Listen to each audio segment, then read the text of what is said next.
this here is the 1849 engine house, as you can see by the plaque above me here. So we're going to go inside and have a look at what's in here now in the 21st century.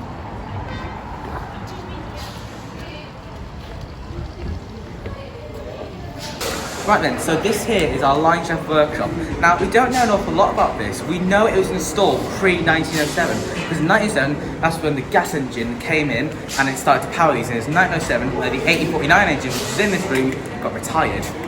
So, I'm going to explain a bit more, but first I'm going to get this going. So how we get this going is, this is our control panel. It runs on 450 volt AC. So what we do first, we connect power, then emergency stop off, set to running, and then we click to number 2, and if you look, this is what starts going. We then start the rest of the line by doing this, and then we put the grinder on full power, like that, and then we have our lathe, which we activate like this, and finally we have our pillar drill, which we activate like that. There we go. And then we also have a shaker. We can't. But we can go turn like that. And that's basically LINESHAFT workshop. And then if we want to operate this, which is the converter, we take the brake off, which is down here. And then we can move this. Put the brake on. Then we can move this across like this. And we can do this as well. And that's basically the LINESHAFT workshop.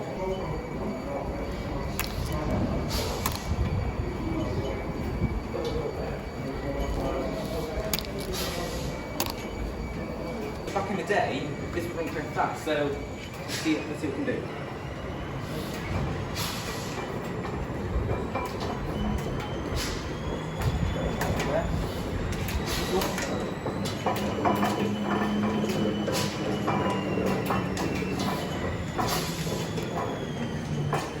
And then we're just slowing it down again now. Back to normal speed. There you go.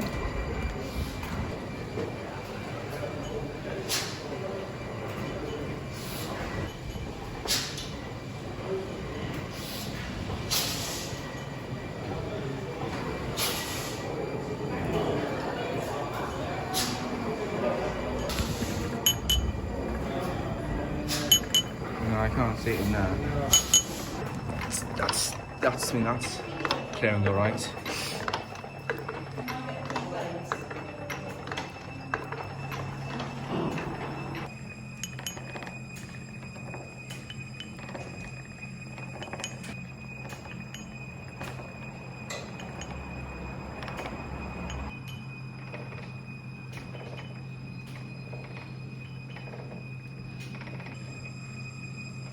There. That seems to be alright, doesn't it? Yeah, it's not catching at all. No, that's alright. So this here is the workshop that powers the LINESHAFT workshop. It's made by Brooks Motor of Huddersfield, and it runs very well.